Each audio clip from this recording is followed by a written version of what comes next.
Jadi semalam aku dah bertanya rakan-rakan kita di sosial media. Ha.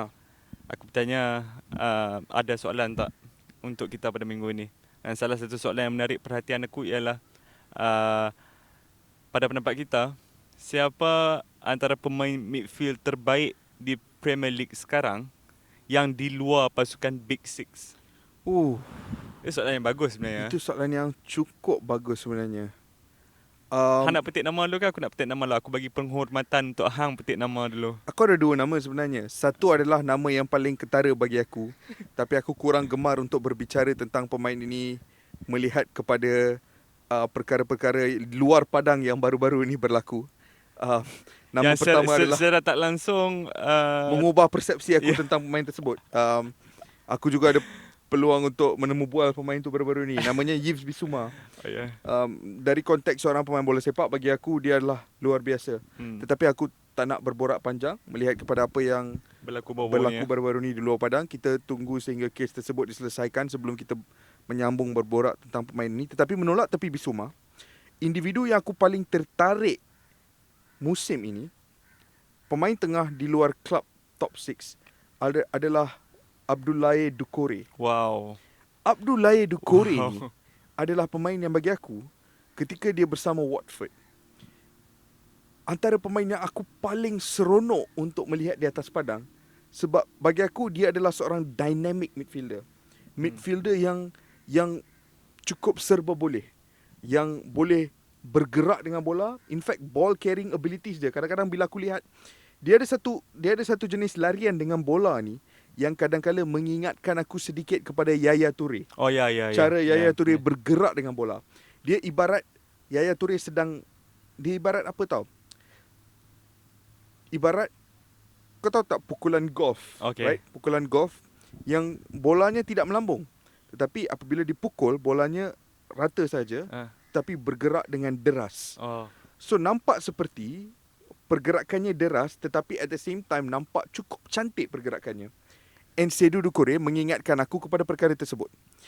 Cara dia bergerak dengan bola di atas padang cukup luar biasa. But at the same time, apa yang aku suka pasal Doucouré adalah kebolehannya untuk melakukan interceptions dan tackles. Yeah. So, last season bagi aku Doucouré, apabila di Everton bawah Carlo Ancelotti, kita nampak glimpses of how good he was, tapi tak nampak full potential. Tapi season ni di bawah Rafa Benitez, selepas 7 perlawanan liga, bagi aku Doucouré has been their best player by far. And so for me, khususnya musim ini, aku akan memilih Doucouré sebagai the best midfielder outside of Big Six. Doucouré juga dividing opinions lah. Ramai orang yang menganggap dia defensive midfielder, tapi dia bukan defensive Dia midfielder. box to box. Dia box to box midfielder. Okay, untuk aku pula, seorang pemain midfield yang amat aku gemari Yeah. di luar Big Six, Ruben Neves, Wolves. pemain Wolverhampton Wanderers. Bagi aku, setiap top side mungkin dalam kes ni Wolverhampton tak termasuk dalam bracket top side. Setiap top side akan ada seorang ataupun perlu ada, bukan akan ada. Sebab Manchester United tak ada kan. Sensitif tu Faiz. Sorry, maafkan saya. Tapi setiap pasukan perlu ada pemain midfield yang akan memberikan keselamatan kepada pasukan, yang akan provide security untuk pasukan kan, yang akan jadi polis di tengah padang untuk pasukan dia. Dan Ruben Neves adalah pemain tersebut. Aku menjangkakan Ruben Neves akan keluar daripada Wolverhampton Wanderers musim lalu, di musim panas yang lalu. Kerana tak ada apa lagi yang perlu dia buktikan di Wolverhampton. Dia dah lakukan semua. Dia sangat solid ketika bertahan, boleh bermain di beberapa formasi. Cara set up pasukan dia sangat fleksibel, dia boleh bermain secara defensif, dia boleh bermain sebagai box to box midfielder, dan dia juga boleh menjaringkan gol, boleh mengangkat set piece. Pemain yang komplit. Dan untuk Ruben Neves masih berada di Wolverhampton dan tak ada pasukan utama Eropah yang benar-benar menguji beliau dan membawa beliau keluar daripada Molineux, itulah satu dosa bola sepak juga bagi aku. Besar. Contohnya kelab macam Juventus contohnya. Kita tolak tepilah kelab di Premier League kan. Contohnya kelab macam Juventus. Apa yang ada pada Rabiot contohnya yang tak ada di Ruben Neves. Ya, Aku genuinely berpendapat yang beliau lebih baik daripada Rabiot. Rabiot. Dan contohnya di Barcelona juga. Barcelona sedikit lightweight di bahagian tengah musim ini dan dia terlalu bergantung pada hanya Sergio Busquets dan Frankie de Jong. Ya. Dan juga beberapa pemain muda yang lain yang mungkin tidak boleh menangani tekanan seperti mana Ruben Neves akan tangani tekanan tersebut. Ya. Jadi bagi aku Ruben Neves. So apa soalan seterusnya Faiz daripada Soalan rakan-rakan kita di seterusnya media sosial? daripada rakan kita yang bernama Hakimin Kamel. Ya. Kalau boleh bagi seorang pemain itu injury free career, siapa yang kita pilih? Oh, bagi aku mudah. Jack Wilshere. Jack Wilshere. Aku bukan peminat Arsenal. Tapi tak ada mana-mana peminat bola sepak neutral yang akan boleh melupakan prestasi Jack Wilshere menentang Barcelona sekitar 2010. tahun 2011 2012 kalau tak silap aku. I Okay. can't remember the exact year, tapi everyone knows which game I'm talking about lah. Aku rasa 2010-2011 sebab Barcelona pakai away strip warna Correct. hijau Yeah. kalau tak silap aku. Dan dalam perlawanan tersebut, prestasi dia menentang Iniesta dan Xavi at their absolute peak adalah sesuatu yang luar biasa buat seorang pemain yang masih berumur muda. And benda pasal Jack Wilshere yang paling menakjubkan adalah Jack Wilshere memiliki kualiti-kualiti yang kita nampak dengan lebih konsisten dan ketara pada banyak pemain muda pada ketika ini. Macam contoh sekarang ni, kita lihat Jude Bellingham, Ya. kita nampak Jamal Musiala, Ya. kita nampak Florian Wirtz, all these young players, and kita begitu tertarik kerana mereka menunjukkan tahap kematangan yang luar Tinggi. biasa. Pedri, Gavi kan, luar biasa biarpun umur mereka muda. Tetapi ini adalah fenomena yang bagi aku secara peribadi fenomena baru dalam bola sepak moden. Semakin advanced coaching method, semakin advanced data analysis, Semakin muda pemain. semakin muda pemain berjaya hit the peak dan menunjukkan maturity levels yang luar biasa. Tetapi 10 tahun lepas, benda ni bukanlah sesuatu yang kita kerap nampak. Ya.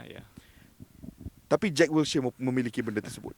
Pada umur 17, 18, 19, dia menunjukkan kematangan yang aku tak nampak pada mana-mana pemain lain yang memiliki umur yang sama. And satu benda yang aku agak sedih setiap kali aku berfikir tentang Jack Wilshere adalah masalah kecederaan yang dialami sepanjang kerjanya dan bagaimanakah trajektori kerjanya sekiranya dia tidak mengalami kecederaan-kecederaan yang membantutkan development dia di atas padang. In fact, bagi aku, kalau kecederaan itu semua tak ada, Jack Wilshere could have gone on to be one of the greatest English midfielders of his generation. Untuk aku secara peribadi mungkin agak mengejutkan, tapi aku akan pilih Robin van Persie. Okey kes Robin van Persie ni agak unik. Dia bukanlah pemain yang tak memiliki banyak kejayaan dalam kerjaya dia disebabkan injury secara langsung, disebabkan kecederaan secara langsung. Hang faham tak maksud aku?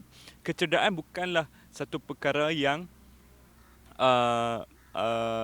menutup peluang beliau untuk menang apa-apa kejuaraan. Contohnya di umur 30 tahun beliau berpindah daripada Arsenal ke Manchester United dan akhirnya menang Premier League di usia 30 tahun. 30 tahun bukanlah usia yang terlalu tua. Terlalu tua. Yep. Jika tidak dihambat niggling injuries, kecederaan yang dia hadapi ketika awal kerjaya dia yang dia bawa sampai ke the later stage of his career, beliau aku rasa boleh dapat banyak lagi accolades, boleh dapat banyak lagi achievement, bukan sekadar achievement individu PFA Player of the Year saja. Beliau mungkin akan dapat lebih banyak Premier League. Dan ketika beliau datang ke Man United di umur 30 tahun, ramai yang beranggapan beliau sedikit lambat, 2 ataupun 3 tahun lambat untuk ke Manchester. Seharusnya beliau datang lebih awal. Pada aku tak. Pada aku di umur 30 tahun beliau at least ada 3 tahun, 3 top years di Manchester United. Tapi ada beberapa masalah, contohnya communication breakdown between dia dengan Louis van Gaal. Selepas tu kan juga beliau juga tak begitu menarik di bawah David Moyes juga kerana kecederaan. Dan itu sayang. Hanya satu full season, dan tak silap aku di full season yang ketika beliau menjaringkan 30 gol dan memenangi Premier League dengan Man United, itu pun beliau ada kecederaan juga dan beliau sideline untuk beberapa minggu juga. Bayangkan Robin van Persie, that sweet left foot that attacking instinct without this niggling injuries. Luar biasa. Luar biasa. Soalan terakhir, ada apa-apa soalan terakhir? Daripada Nazmi Muhyiddin. Okay. Best centre back in EPL this season so far. Itu adalah soalan yang cukup sukar untuk kita jawab. Best centre back in EPL so far. Yeah. Aku tertarik dengan penampilan Rafael Varane so far, yang secara instant menambah baik kualiti Man United. Tetapi pada masa yang sama, aku juga tertarik dengan kepulangan Virgil van Dijk ke pangkuan defensive setup Liverpool kan, selepas masalah kecederaan yang dialaminya.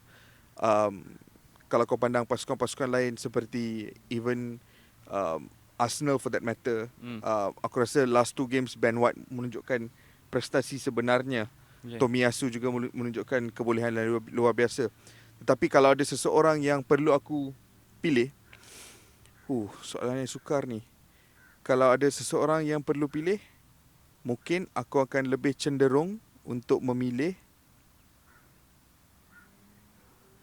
pemain Chelsea, mungkin Rudiger. Okay, good shout. Disebabkan aku rasa development Rudiger di bawah Thomas Tuchel adalah perkara yang aku sendiri tidak jangkakan. Okay. Kerana prestasi ini cukup merudum di bawah Frank Lampard, sehingga tiba masa mereka mengatakan mungkin Rudiger tidak dapat lagi beraksi bersama Chelsea, mungkin terpaksa dijual. Tetapi kini dia punya stok tu dah rise to the point yang Juventus, PSG macam-macam memperkatakan bahawa mereka sanggup berbelanja lebih kurang 50 juta untuk mendapatkan khidmat Rudiger kan. So Rudiger so far this season bagi aku impresif. Bagi hang? Kalau soalan ni datang di minggu pertama selepas match week pertama Premier League, mungkin aku akan mengatakan Victor Lindelof kan, oleh kerana assist dia ketika menentang Leeds tu kan. Tapi secara realistik dia bagi aku is a no-brainer Virgil van Dijk. Aku bagi contoh 2 perlawanan saja. Perlawanan pertama musim ni menentang Norwich, di mana semua mata tertumpu kepada Van Dijk. Perlawanan setelah sekian lama beliau absent dalam Premier League, dan beliau tidak menunjukkan sebarang tanda-tanda seorang pemain yang rusty. Tidak ada sama sekali. Entah itu hasil daripada pre-season, entah itu hasil daripada pengalaman, aku tak pasti. Tetapi beliau bermain perlawanan tersebut seolah-olah beliau tidak pernah hilang daripada Premier League. Padahal kecederaan beliau bukanlah kecederaan yang biasa dan memerlukan waktu yang panjang untuk beliau pulih kan. Juga aku sangat tertarik dengan penampilan beliau ketika menentang Manchester City. Di separuh masa pertama menentang Manchester City, Liverpool diasak dengan sangat dahsyat. Tetapi Liverpool tidak menunjukkan tanda-tanda panik langsung. Jadi bagi aku tetap Virgil van Dijk. Jadi itu merumuskan segmen ni. Virgil van Dijk bagi kau centre back terbaik so far, bagi aku Rudiger so far. Kalau korang ada apa-apa soalan yang korang nak tanya untuk kita bahaskan, untuk kita kupaskan, cuba explore, jangan lupa setiap hari Isnin kita akan post option untuk korang tanya soalan di Instagram kami. Pergi follow Faiz K. Gurun dan juga Kish Smart Stats, dan kita boleh berborak di sana dan bertanya soalan, berdiskusi berkenaan segmen Q&A di Bola Itu Live.